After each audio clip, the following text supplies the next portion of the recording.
Boa noite, irmãos, a paz do Senhor, amém? Gostaria de compartilhar um texto no Novo Testamento, lá no finalzinho, 1 Timóteo, capítulo 1, versículo 12. 1 Timóteo, capítulo 1, versículo 12. Assim fala a palavra do Senhor.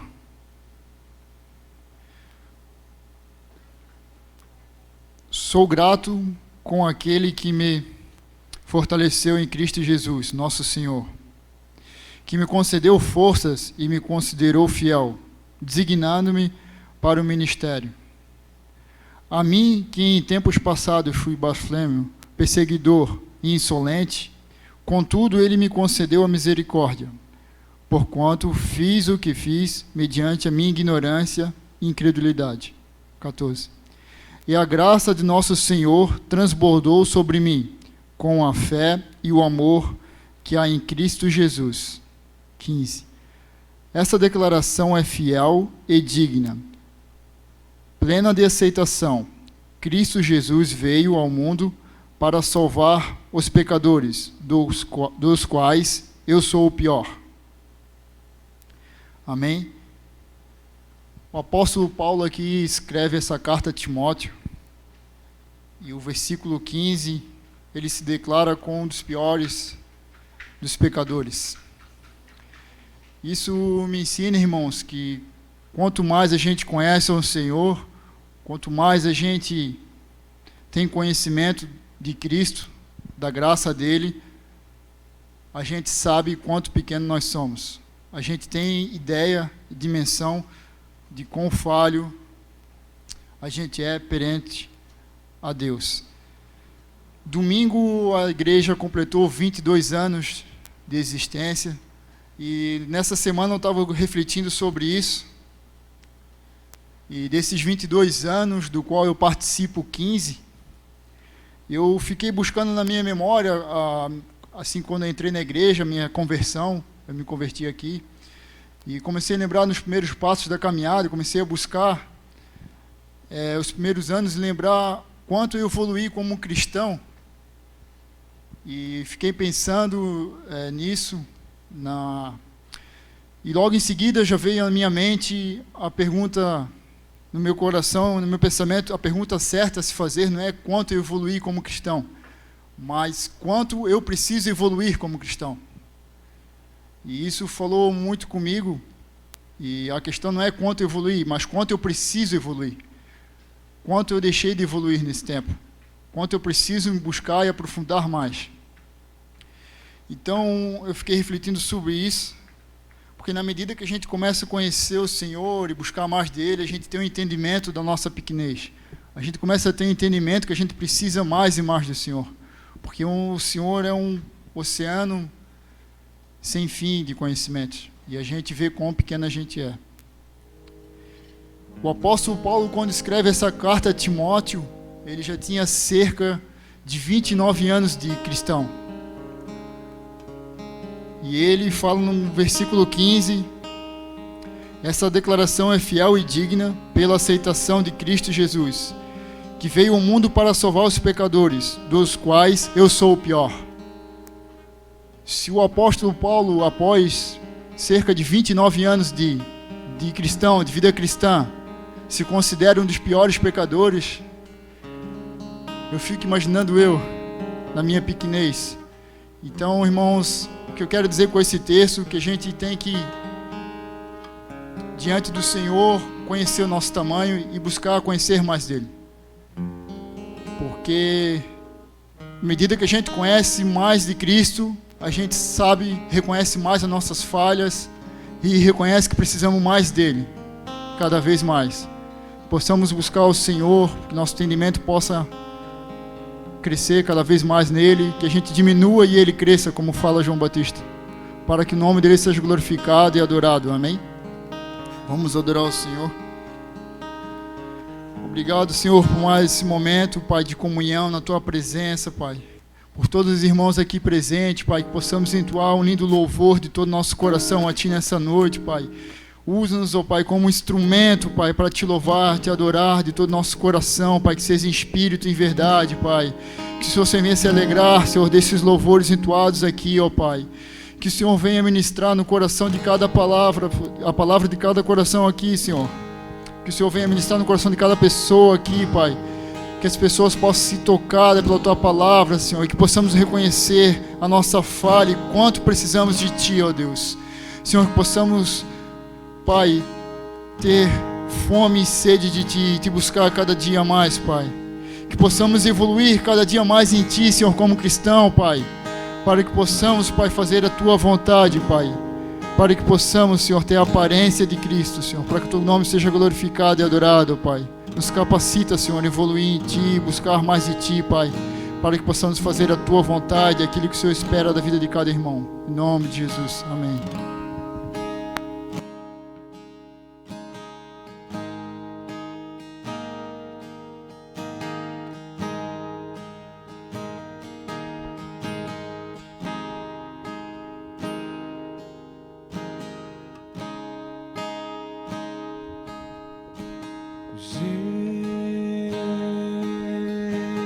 Jesus, nome sobre todo nome, nome sobre todo nome.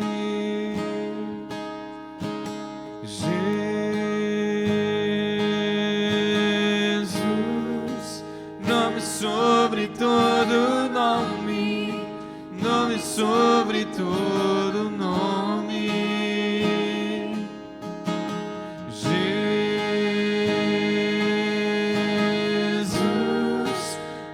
Sobre todo nome, nome sobre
Todo ser que tem fôlego louve.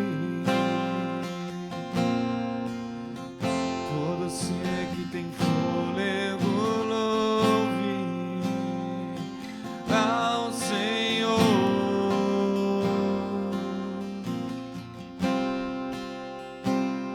Ao Senhor.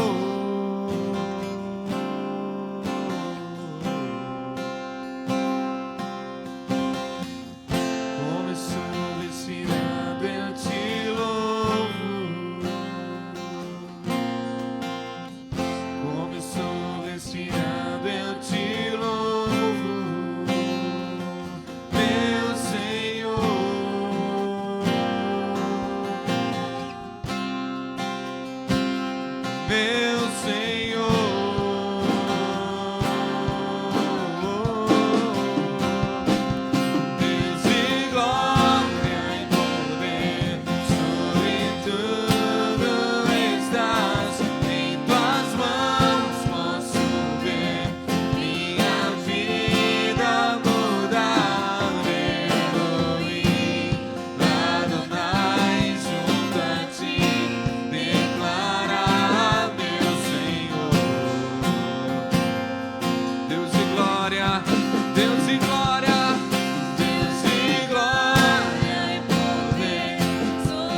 tens que fazer.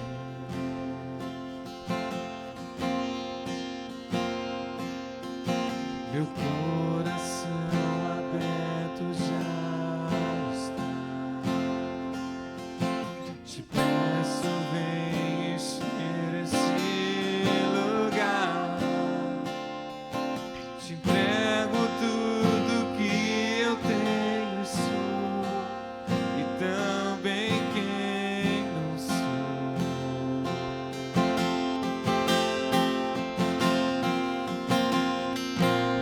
Eu só quero tua presença. Hoje não vou te pedir nada. Só quero levantar a minha voz pra te dizer que a tua graça já me basta. Eu só quero tua presença. Hoje não vou te pedir nada. Só quero levantar a minha voz pra te dizer que a tua graça já me basta.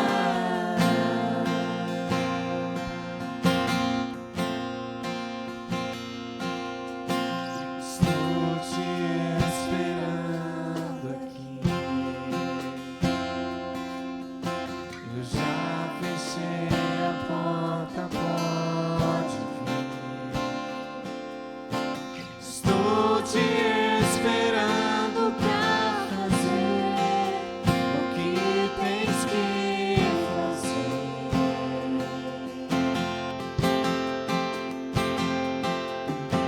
Meu coração aberto já está.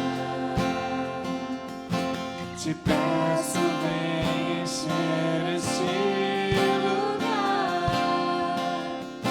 Te entrego tudo que eu tenho e sou, e também quem não sou.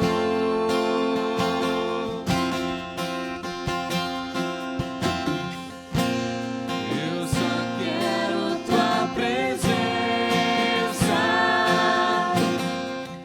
Hoje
dê um aplauso ao Senhor Jesus, amém?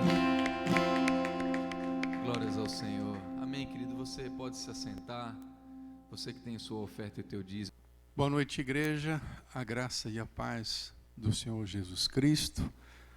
É com alegria que eu vos saúdo nesta noite mais uma vez, para juntamente estarmos compartilhando da palavra do Senhor.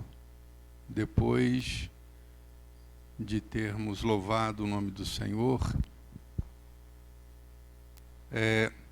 convém agora nós refletirmos um pouquinho sobre a Sagrada Escritura. Estamos retornando, depois de mais de um mês, aí, aproximadamente 40 dias, sem nos reunir, e nós paramos na última oportunidade, bem já no finalzinho dessa carta, no capítulo 6, na verdade, nós vamos tratar agora sobre a armadura de Deus, que é bem as últimas considerações que o apóstolo Paulo faz nessa carta, a partir do versículo 10 do capítulo 6. Portanto, Efésios 6 e 10.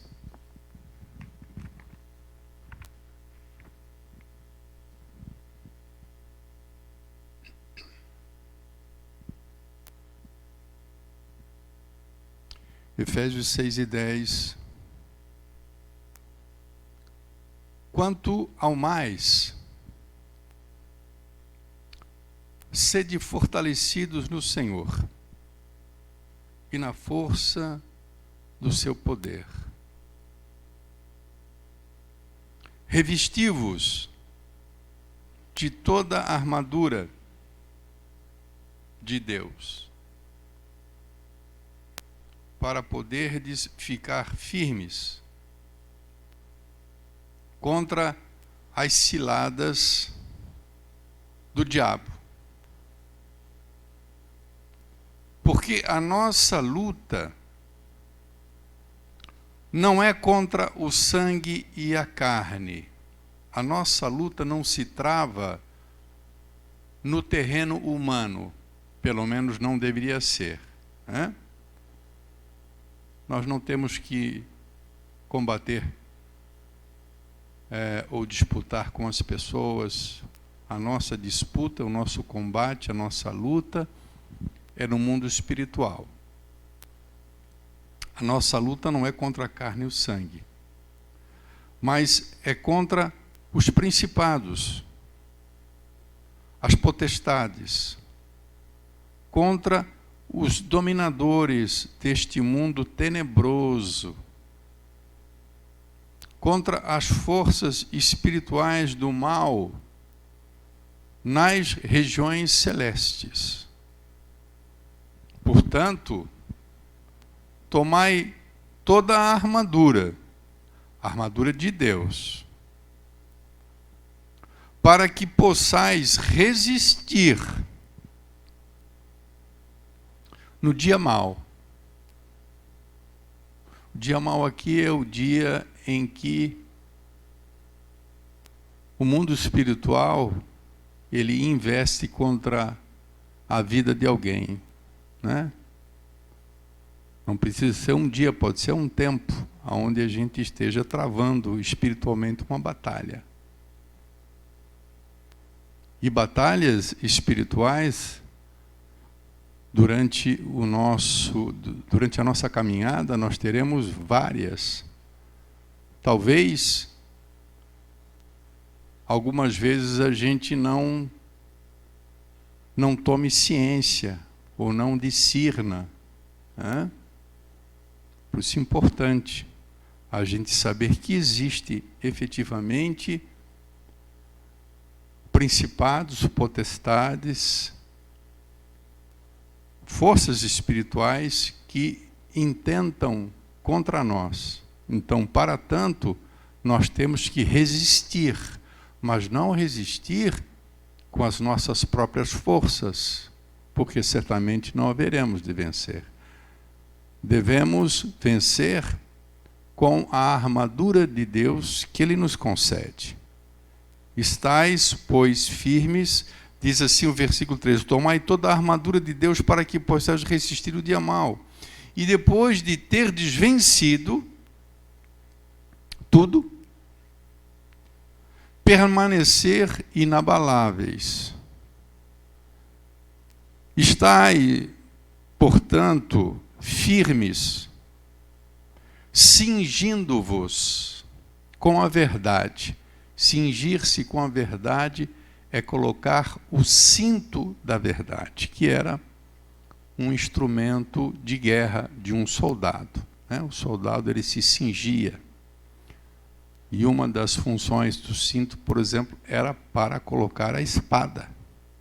Quando ele não estava usando o cinto, ele guardava alguma coisa para a batalha, como a espada, por exemplo. Assim como um carpinteiro que usa o cinto para colocar ali o martelo, para botar ali o esquadro, para pendurar.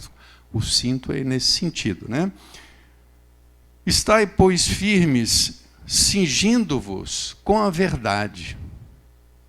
Então, vestir o cinto da verdade. Vestindo-vos da couraça da justiça. Calçai os pés com a preparação do evangelho da paz, embraçando sempre o escudo da fé, com o qual podereis apagar todos os dardos inflamados do mal.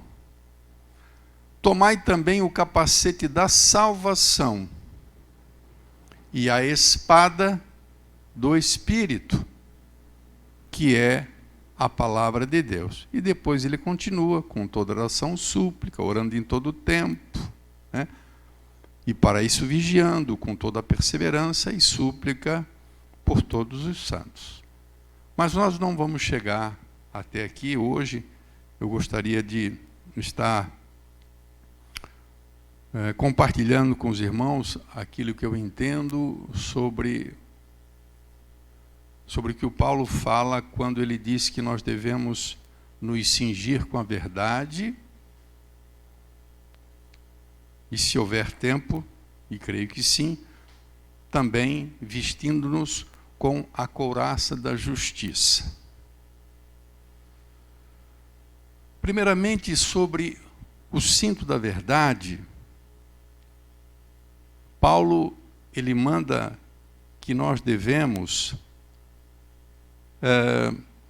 estar firmes. Precisa-se firmeza, evidentemente, quando se trata de uma luta espiritual.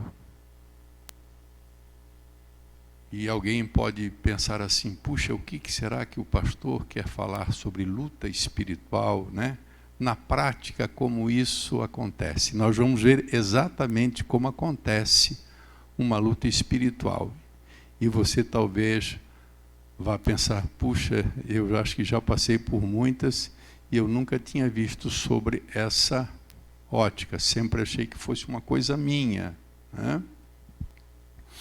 Mas a verdade é que a luta espiritual, ela acontece. E ninguém, em hipótese alguma, está livre e isento de passar por essas lutas, por essa batalha.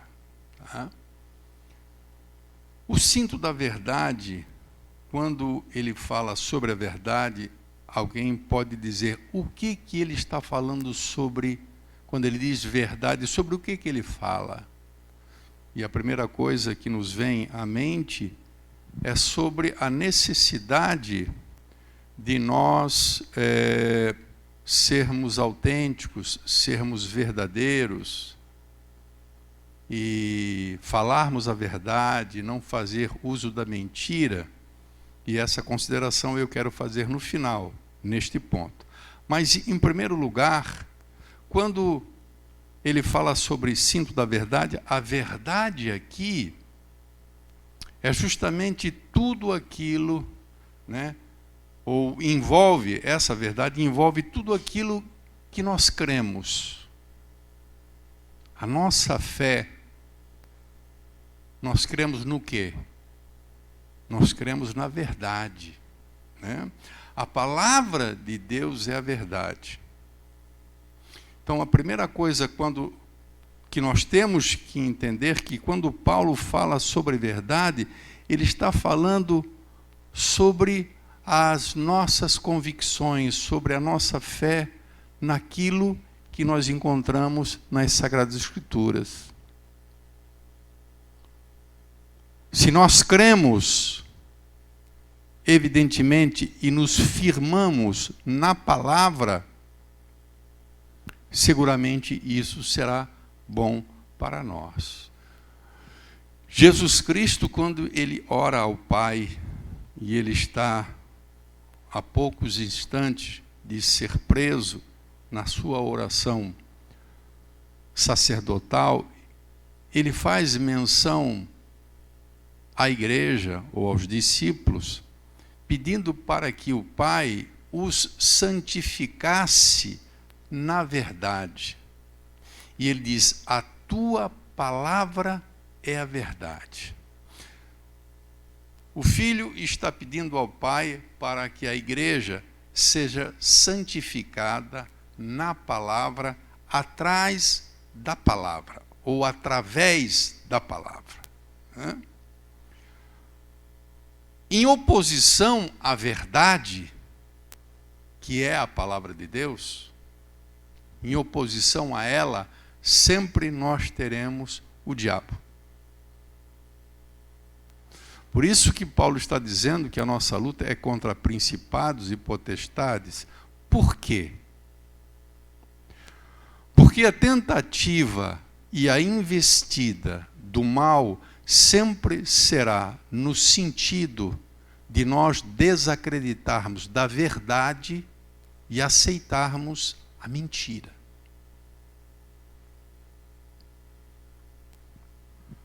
Jesus Cristo, ele diz para os seus discípulos que o diabo, ele é mentiroso. Não existe verdade nele. Eu gostaria de abrir com você no Evangelho de João, no capítulo 8, e no versículo de número 44. Ele diz assim, para algumas pessoas: vós sois do diabo, que é o vosso pai, e quereis satisfazer-lhes os desejos. Ele foi homicida desde o princípio e jamais se firmou na verdade, porque nele não há verdade. Quando ele profere mentira, ele fala do que lhe é próprio, porque é mentiroso e pai da mentira. Então Paulo está dizendo que nesse sentido nós temos que entrar nessa batalha firmados na palavra. A palavra de Deus é a verdade. Batalharmos, portanto, contra as potestades é justamente batalhar no sentido de nós não abandonarmos a verdade. Jamais cedermos à mentira, porque essa sempre será a estratégia do inimigo. Fazer as pessoas engolir a mentira. Ele se opõe à verdade, porque a verdade procede de Deus. E se nós estamos na verdade, nós estamos bem. Mas se nós cedermos à mentira, o nosso caminho é perigoso. Um dos exemplos clássicos que a gente pode citar numa investida do diabo em alguém no sentido de demovê-lo da verdade e crer na mentira, é o caso de Eva, é o caso de Adão. Foi exatamente isso que sucedeu no Éden. Ele se opondo à verdade e ele procurando trazer a mentira. Se ambos se firmassem na verdade, e a verdade nesse sentido, nesse contexto de Gênesis, era que se eles comessem daquela árvore, eles morreriam, eles não teriam morrido. Eles não teriam caído diante de Deus. Sabemos que tudo isso estava previsto no coração de Deus, mas na prática podemos dizer que eles caíram, o pecado entrou no mundo, a terra foi amaldiçoada, porque eles não se firmaram na verdade. Eles receberam a mentira, creram na mentira, e aí houve exatamente o que você já sabe e o que eu sei também. Gênesis 3, versículo 1 diz assim, ó: a serpente mais sagaz que todos os animais selváticos que o Senhor tinha feito, disse para a mulher: é assim que Deus disse, não comereis de toda a árvore do jardim? E aí ela respondeu: do fruto das árvores do jardim nós podemos comer, mas do fruto da árvore que está no meio do jardim, disse Deus, dele não comereis, nem tocareis, para que não morrais. Quer dizer, se vocês comerem, vocês vão morrer. Essa era a verdade estabelecida por Deus. Deus não mente. Então a serpente disse para a mulher: é certo que vocês não vão morrer. A morte aqui tem dois sentidos. A morte física, eles não iam morrer instantaneamente, mas a partir dali eles não seriam mais para viver para sempre. Haveria um tempo que eles iam morrer fisicamente, né? Mas, acima de tudo, a morte espiritual.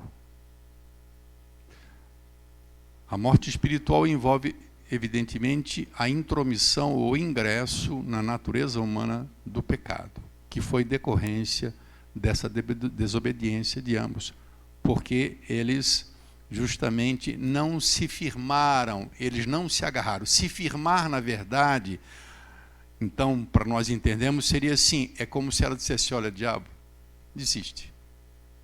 Eu estou firme naquilo que Deus me disse. Eu não vou comer. Mas a intenção do diabo era justamente trazer eles à queda, né? Então, o diabo, ele é astuto, e ele justamente, a intenção dele, porque ele é mentiroso, nós podemos deduzir, evidentemente, que ele o quê? Ele tenta enganar. Ele usa de engano, através da mentira. Se nós não nos firmamos naquilo que é verdade, que é o oposto ao que ele diz, nós estamos bem. Mas se nós cedermos, nós podemos pagar um preço alto, sofrermos, né? Sabe lá o que pode acontecer quando a gente engole uma mentira do diabo e age em cima dessa mentira. Iludidos e enganados. E interessante que foi justamente essa resposta que os dois deram a Deus quando são questionados no Éden. Deus viu o estrago que tinha sido feito e ele vai perguntar, né, por Adão, por Eva, e ele disse: pois é, eu fiquei com vergonha, Senhor, que me escondi. Vem cá, quem te mostrou que tu estás nu? Né? E aí a coisa vem à tona. Olha ali no versículo 9 desse capítulo 3 de Gênesis. Chamou o Senhor Deus ao homem e lhe perguntou: onde estás? Ele responde: ouvi a tua voz no jardim, e porque estava nu, tive medo e me escondi. Perguntou-lhe Deus: quem te fez saber que estavas nu? Comeste da árvore que te ordenei que não comesses? Então disse o homem: a mulher que me deste por esposa, ela me deu da árvore e eu comi. Disse o Senhor para a mulher: que é isto que fizeste? Respondeu a mulher: a serpente me enganou. A serpente me enganou. O diabo me enganou. E é justamente isso que eu estava dizendo para os irmãos. A intenção de o diabo proferir a mentira é justamente enganar as pessoas, né? As pessoas que se firmam na verdade, as pessoas que conhecem a verdade e se firmam na verdade, estas não são enganadas. Essas podem sofrer, podem pagar um preço alto, né? Mas permanecem firmes. Firmar-se na verdade, em outras palavras, irmãos, significa viver essa vida. Isso é tão simples. É viver essa... Simples de entender, né? Difícil de viver, mas fácil de entender o que eu quero dizer. Firmar-se na verdade significa viver essa vida enquanto estamos aqui nesse mundo, segundo a palavra de Deus.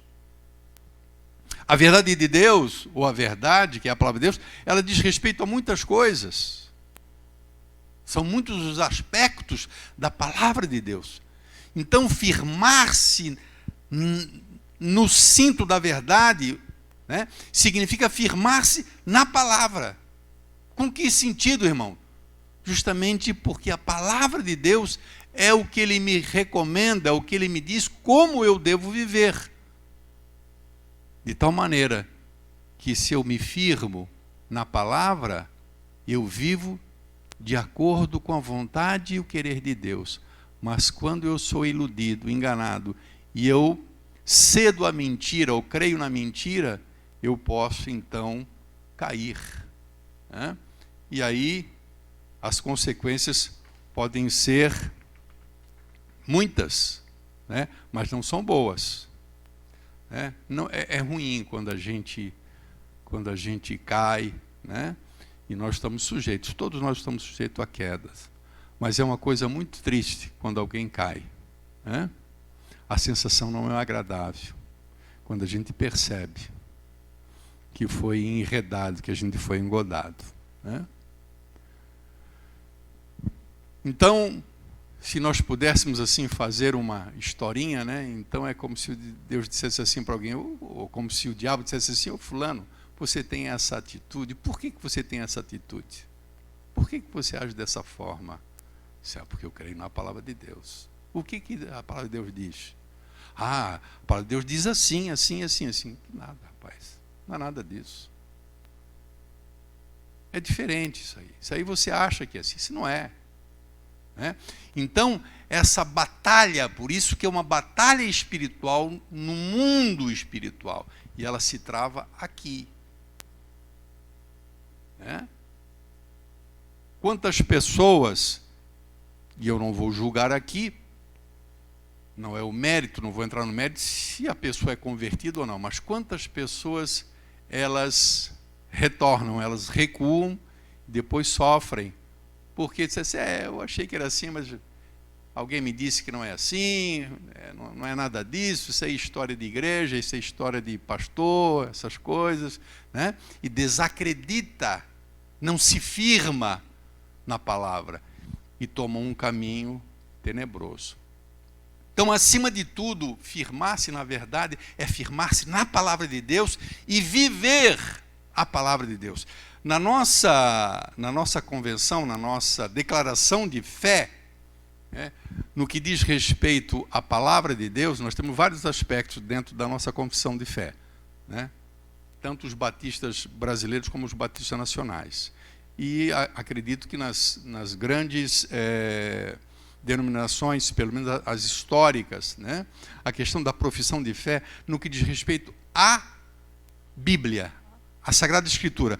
Então, para nós, a palavra de Deus, isso está escrito no nosso manual, a palavra de Deus é a nossa regra, de fé, presta atenção, é a nossa regra de fé e de prática. O que significa isso? Dizer que a palavra de Deus é a nossa regra de fé e de prática. Eu creio na palavra, mas eu não somente creio na palavra, eu me firmo na palavra, ou seja, eu vivo a palavra. No momento em que eu desacredito da palavra, facilmente eu me desviarei. E muitas vezes até, né, alguém até acha que é mais ou menos assim, não, mas eu acho que é assim, mas mesmo assim não vive. Então, a palavra de Deus, ela é a nossa regra de fé, nós cremos nisso e nos firmamos nisso. Na prática, como é que se faz isso? Eu vivo isso. Deixa esse bobo, rapaz, não faz assim. Quantas vezes vem esse pensamento, né? Puxa, mas isso é tão, parece ser tão radical, né? Esse preceito, essa recomendação da palavra de Deus, né? E muitas vezes parece que vem em forma de pensamento, e você talvez nem se aperceba que você está sofrendo uma batalha espiritual. Então você tem que se apegar, tem que se firmar na palavra. Isso é o cinto da verdade. Em segundo lugar, nós gostaríamos ainda de falar o que disse inicialmente a respeito do cinto da verdade, e que nós não podemos, obviamente, deixar de lado, que também isso diz respeito, essa questão de firmar-se na verdade, isso também diz respeito ao fato de que nós temos que ser pessoas verdadeiras. Então aqui, normalmente se apresenta o cinto da verdade como dizendo assim, olha, você tem que falar a verdade. Firmar-se na verdade quer dizer, você tem que ser verdadeiro, você tem que ser autêntico, né?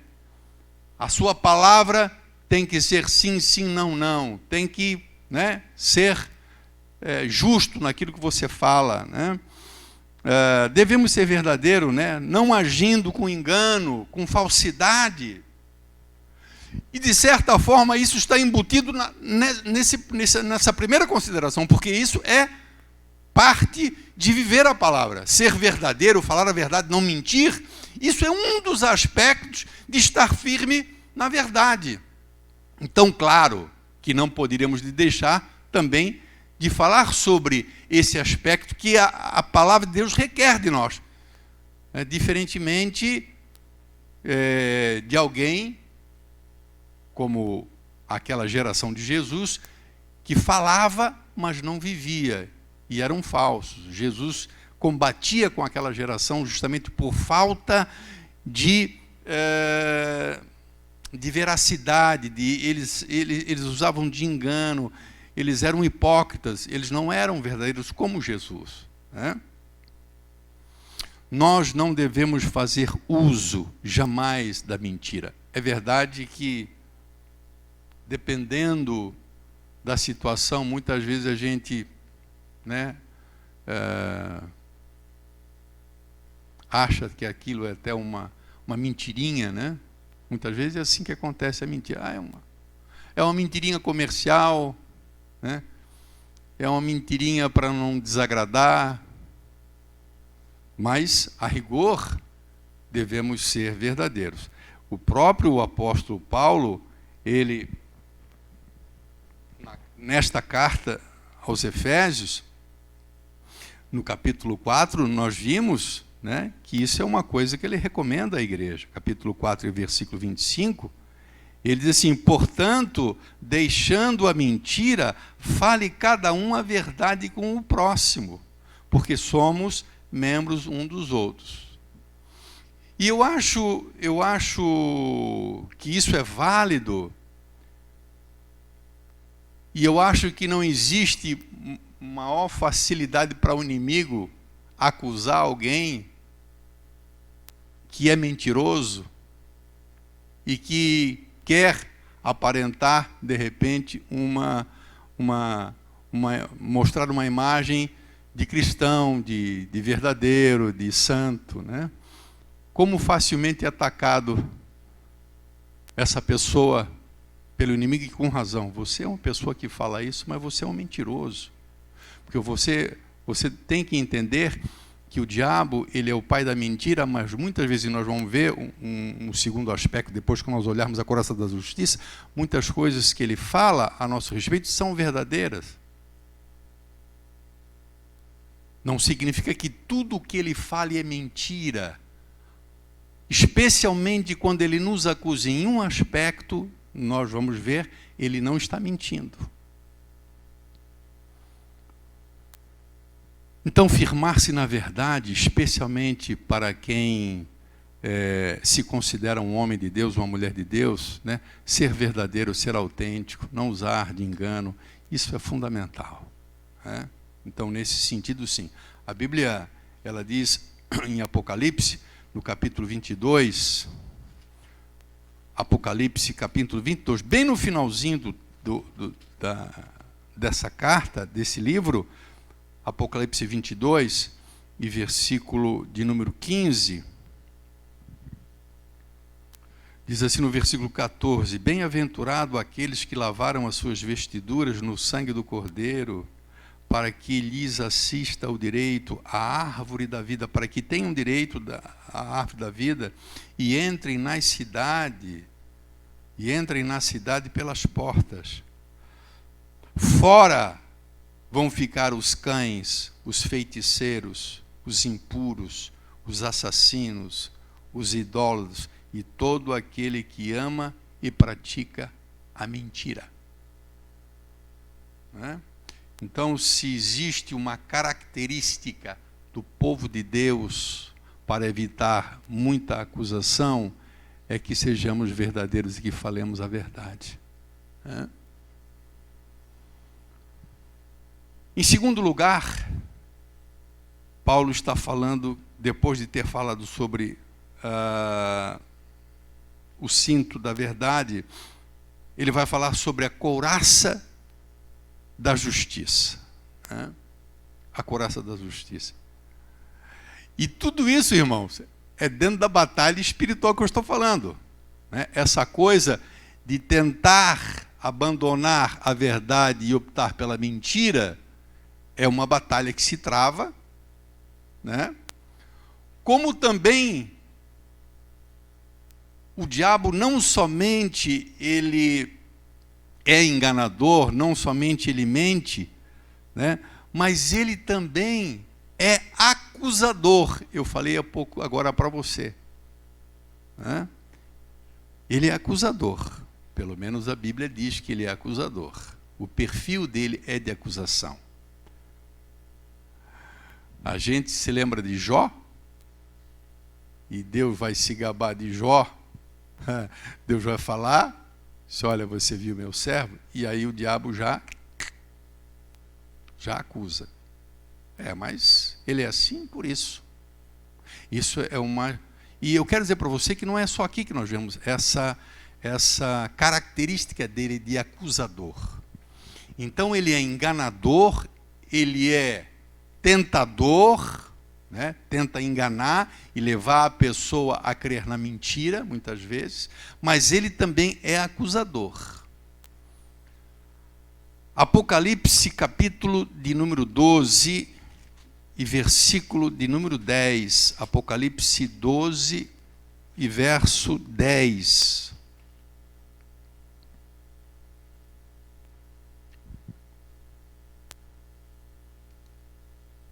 Então ouvi grande voz do céu, proclamando: agora veio a salvação, o poder, o reino do nosso Deus, a autoridade do seu Cristo, pois foi expulso o acusador de nossos irmãos, o mesmo que os acusa diante de dia e de noite, diante do nosso Deus.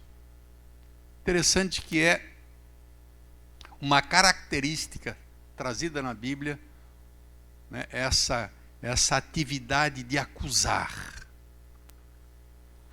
Lá no livro de Zacarias, você não precisa ler, o capítulo 3, versículo 1 e 2, né, Zacarias tem uma visão do Senhor assentado, o sumo sacerdote Josué e ao seu lado estava Satanás para lhe acusar. E o Senhor repreende Satanás. Mais uma vez a gente vê lá em Zacarias, Satanás nessa posição de acusação. E Apocalipse diz que ele é o acusador dos nossos irmãos. Ele acusa. O que o diabo pode nos acusar?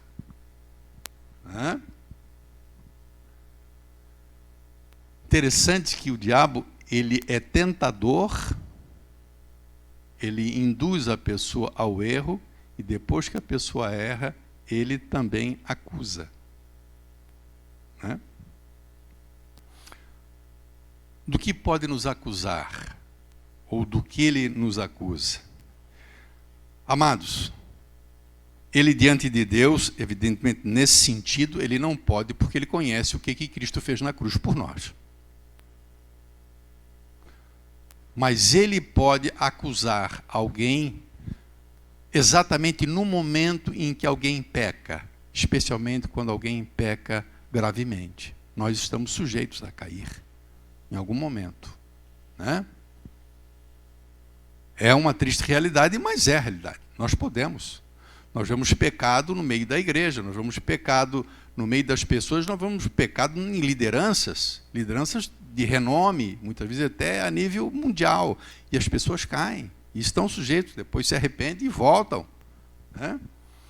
Mas quando nós pecamos, ele nos questiona, ou ele questiona a nossa justiça, ele questiona o nosso pecado. É como se ele dissesse assim: você é um pecador. Ele está mentindo quando diz isso? Não, porque em parte ainda o somos. Ele diz assim: a justiça de vocês não alcança a justiça requerida por Deus na sua lei. Nível elevado que ninguém consegue, ninguém pôde cumprir a lei. Então, a acusação dele é no sentido de nos fazer ver aquilo que na realidade nós sabemos, irmãos. Nós não somos perfeitos. Nós temos falhas. Nós não podemos esquecer que nós não somos perfeitos e que, inevitavelmente, em algum momento, a gente pode tropeçar, mesmo que seja um pequeno tropeço, mas nós certamente faremos. Então ele questiona: que justiça é essa? Por isso Paulo dizendo que nós temos que vestir a couraça da justiça. Não perca o raciocínio. Primeiro ele botou, olha, usa o cinto da verdade, agora ele diz, vista a couraça da justiça. Então, o lançamento, a acusação é essa. Você é um pecador. Eu já contei diversas vezes na igreja, mas sempre vale a pena a gente lembrar, né? Diz a tradição, isso não está na Bíblia, evidentemente, né? Diz a tradição que Martim Lutero, ele tem uma visão numa noite e o diabo aparece para ele e desenrola diante dele uma lista de todos os seus pecados. O Martim Lutero era o grande renovador, trazendo a renovação protestante para dentro da igreja que estava prostituída. Então foi um homem de Deus. A igreja estava toda manchada, a igreja romana, e esse monge é levantado por Deus para trazer de volta à igreja as escrituras. E esse cara, que era um homem de Deus, ele chega e mostra para ele. Ele só vê a relação dos pecados. Isso é acusação. Tá? Se você for pesquisar a história de Martim Lutero, você vai ver que você vai encontrar isso. Mas isso, irmão, acontece na vida de cada pessoa, só que as pessoas não veem o diabo na frente. As pessoas pensam, né? Não, eu estou pensando, puxa, eu tenho sido perseguido por um pensamento, realmente para mim não dá mesmo, tal. Porque essa acusação, ela vem aí mesclada com uma mentira. A verdade é essa: nós somos pecadores, ou, pelo menos, estamos sujeitos ainda a cair. Nós não estamos ainda no estado de perfeição, nós ainda não estamos no estado de glorificação, onde não vai haver pecado, onde não vai haver mais nada. Então seremos como Ele é. Enquanto estamos aqui, somos ajudados pelo Espírito Santo, mas se não vigiarmos, a gente cai. Mas a acusação dele, ela vem atrelada, ela vem acompanhada de uma mentira, porque ele é mentiroso. Então a pergunta dele é: como é que Deus pode te aceitar se você é um cara imperfeito? Exatamente naquele momento que o cara pisou na bola. Sabe? Quantas pessoas desistem da igreja depois de cometer algum pecado e dizem: não, para mim não tem jeito, cara. Para mim não tem jeito. Deus não me aceita. Porque o que eu fiz não tem jeito. Mas nesse sentido, ele mente. Quando ele fala da nossa justiça, que a nossa justiça, como diz Isaías, é como trapo de imundícia, isso ele é verdadeiro. Isaías diz em 64:6 que a nossa justiça é como um trapo de imundícia. A gente é falho, irmão. A gente é imperfeito. A gente briga, a gente discute, a gente tem problema de ciúme, a gente tem problema é dodói, é invejoso em alguns momentos. São as fraquezas da velha natureza, são as obras da carne. E isso ainda está, de certa forma, na igreja, e a igreja precisa lutar contra isso. Então, o grande problema é quando nós engolimos essa mentira. Puxa, é verdade, eu não tenho jeito. Porque na minha mente me vem esse pensamento: Deus, como é que Deus vai me aceitar assim? Puxa vida, eu vejo aquele irmão é uma bênção, e às vezes não é aquela bênção que ele pensa. Aquele outro lá, puxa, aquele pastor lá, aquilo lá já está no céu já, e às vezes não é assim. Puxa vida, eu sou falho, eu não tenho jeito. Por isso o apóstolo Paulo diz que você tem que se vestir da couraça da justiça. Mas que justiça é essa, irmão? Que justiça é essa que ele manda? A nossa justiça? Essa é imperfeita. A justiça de Cristo. A couraça de justiça não é a couraça da nossa justiça. Porque se nós formos tentar nos justificar a Ele com a nossa justiça, nós vamos falhar, irmãos.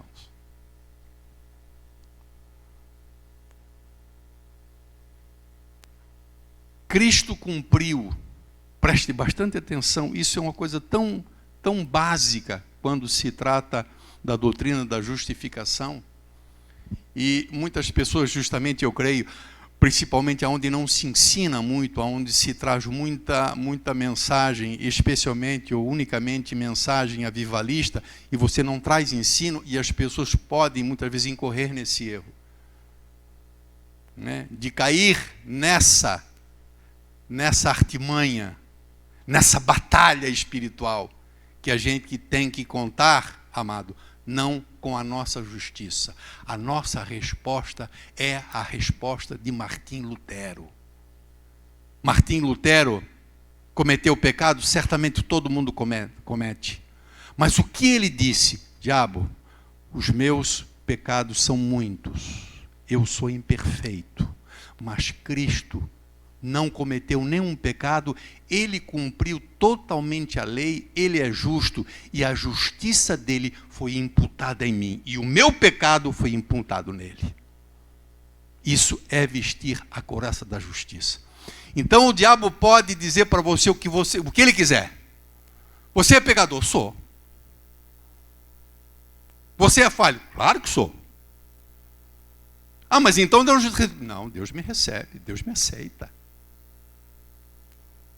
Porque quando Deus olha para mim, Deus vê em mim a justiça de Cristo. Então a couraça da justiça aqui não é a justiça humana, irmãos. A justiça aqui é a justiça de Cristo. E toda vez que nós respondermos para Ele dessa forma, evidentemente Ele fugirá. Ele não pode permanecer. Porque Ele sabe efetivamente que Jesus Cristo na cruz, Ele pagou o preço do nosso pecado. Existe uma inversão. Você sabe o que é imputar? Imputar é colocar na conta de alguém. Mesmo que a pessoa não tenha a responsabilidade de receber essa imputação. Imputar é colocar na conta de alguém. Então, o nosso pecado, que era nosso, ele foi colocado em Cristo, foi imputado a Ele, como se, porque Ele nunca pecou, jamais, mas como se Ele fosse. Ele assume o nosso lugar lá. E nós, sobre nós, é imputada a justiça dele, a perfeição dele. Então, sobre nós está essa questão da justificação. É como se, e de fato é, Deus olhando para nós, Ele vê em nós a questão da isenção de Cristo de pecar, da justiça de Cristo. Essa justiça ela foi lançada sobre nós. E contra isso não tem argumento. Diria alguém que é a velha e sempre atual doutrina da justificação. Quando nós não temos esse conhecimento, e você certamente tem, claro, mas eu quero dizer para você que mesmo você tendo esse conhecimento, se você bobear, você vai engolir muitas vezes a mentira. E achar que Deus está te abandonando, Deus, ou você não é digno de receber o amor de Deus, a graça de Deus, porque você tem defeitos. Nós somos aceitos por Deus, por melhor que fôssemos, nós pudéssemos ser, por melhor que fosse, perfeitos nunca, mas assim, digamos que não fosse 98% de perfeição, nós não seríamos aceitos, porque faltaria alguma coisa. Ninguém pode ser aceito olhando para a sua própria justiça. E o diabo lança isso. Cara, você é imperfeito. Você acabou de cair. Como é que você encara isso agora? Como é que Deus te vê? Deus me perdoa. Diabo, a minha justiça não é a minha justiça. A minha justiça é a justiça de Cristo em mim. Por isso eu posso afirmar. E eu posso estar firme. Por isso que ele diz que nós temos que estar firmes nessa batalha. Né? Olha só o que diz o texto em Romanos, capítulo 8. Romanos 8 e 33. Romanos 8 e 33. Irmãos, a batalha espiritual não é uma coisa, sabe, de vir assim um demônio voando e te dar um tapa na cara e te dar uma voadeira e te jogar no... Não é nada disso, irmão. A batalha espiritual é travada aqui. É isso que Paulo está falando. Por isso a gente precisa estar firme. Né? Firme.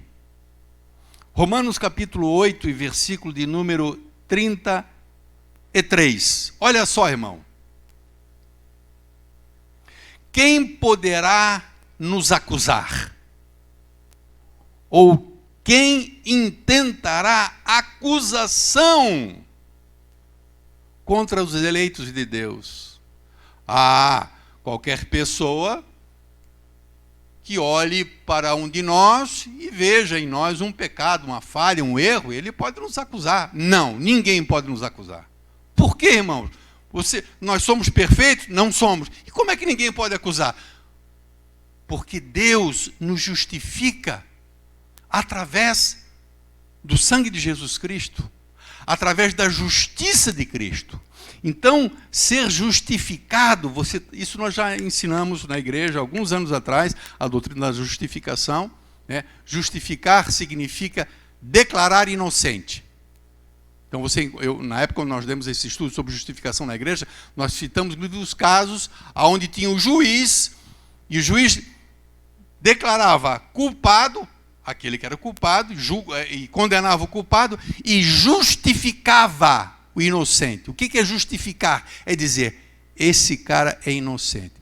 Mas como é que nós podemos ser inocentes? Se nós cometemos pecado, se somos imperfeitos. Ninguém pode nos acusar. E Paulo diz que ninguém, então nem o diabo pode nos acusar, mas ele nos acusa. Por isso, nós precisamos estar firmes. Se diabo, o meu pecado, e essa relação de pecado que você colocou aí, ó, o meu Senhor levou lá na cruz. E a perfeição dele, a santidade dele, a justiça dele, o fato de ele não ter cometido nenhum pecado, essa justiça está sobre mim, no momento que eu sou ligado a ele. Isso é imputação.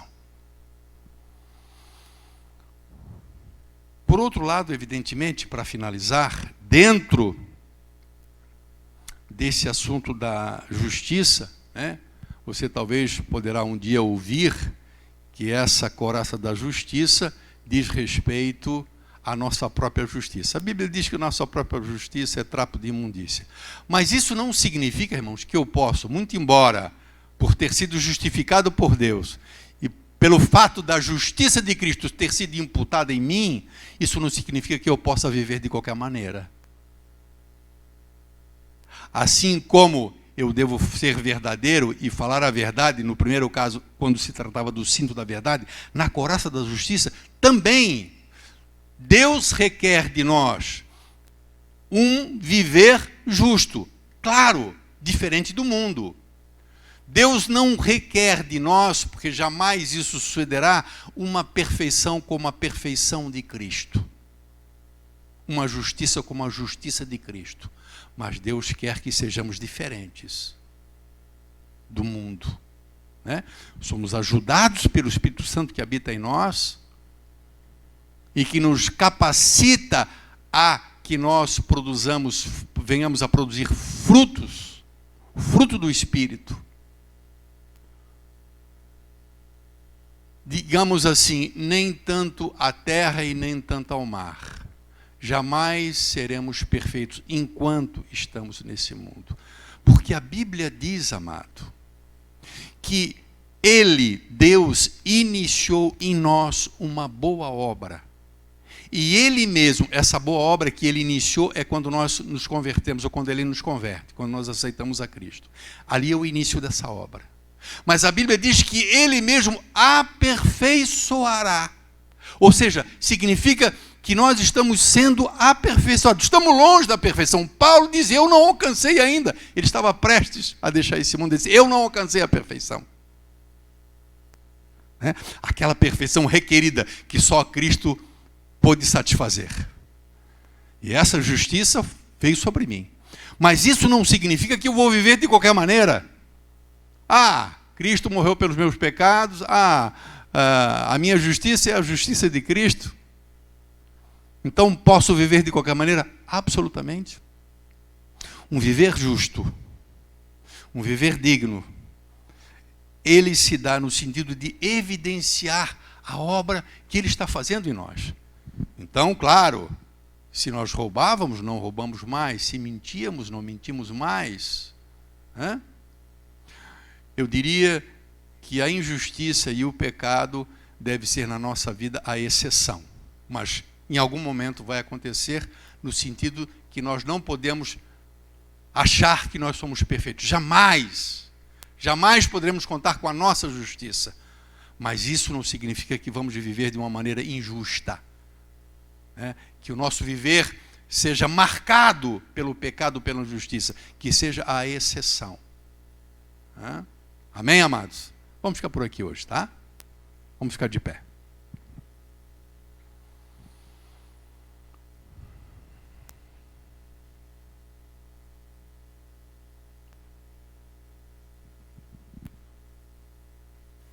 Se toda a luta espiritual se desse visivelmente, talvez fosse mais fácil, né, a gente discernir a ação, a presença, ele chegar e falar algo, você diz, isso é o diabo, né, ele está mentindo, não é assim. Mas muitas vezes, nunca é assim, irmãos. Sempre a batalha se dá na mente. Então, são os dardos inflamados, são os pensamentos, são as acusações, né? São as investidas no sentido de nós desacreditarmos da palavra de Deus. É sempre assim. Isso é batalha espiritual. E Paulo diz, é com isso que nós temos que batalhar. Não é com o irmão, não é com a vizinha, não é com a cunhada, não é com a sogra, não é com o patrão. Não. A batalha da igreja é nesse sentido. Por isso nós temos que firmar em Deus. Nosso querido Deus e Pai, te louvamos em nome de Jesus Cristo, porque aprove a Ti, ó Deus, nos dar a Tua palavra como alimento, como ensino, e através da Tua palavra, Senhor, também nos capacitarmos para o dia mau. Os dias não são fáceis, Deus. Os dias têm sido difíceis. E nós te pedimos em nome de Jesus Cristo que o Senhor nos dê a graça. Até onde temos estudado o Senhor, no sentido de que nós possamos nos firmar na Tua palavra. Que nós possamos estar firmes na verdade, Senhor.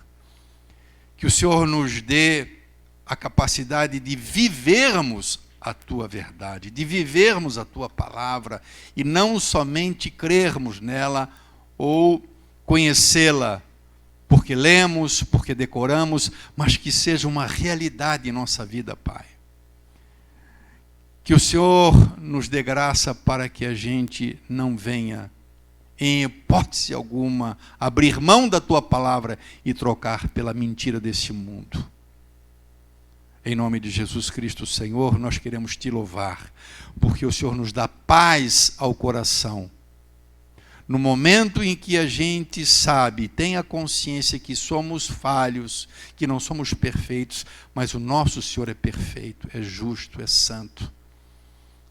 E essa justiça, Senhor, está sobre nós, porque somos a Sua igreja. Por isso, podemos chegar na Tua presença, Senhor, com intrepidez, podemos chegar diante do Santo dos Santos, podemos chegar, Pai, na Tua presença, não obstante o fato de sermos falhos, de sermos fracos, porque Cristo é a nossa justiça. Em nome de Jesus Cristo, abençoa, eu te peço, cada irmão, cada irmã, Senhor, que aqui esteve. Também abençoa, Pai, aqueles que não puderam estar. Aqueles que por alguma razão, Senhor, tiveram que estar em casa, por alguma razão, por algum motivo. Pedimos também, Senhor, que Tu visites cada um deles no seu lar. Em nome de Jesus Cristo, Pai, nós oramos e Te agradecemos em nome do Senhor. Amém? Graças a Deus. Deus abençoe os amados. Vão na paz do Senhor, querido.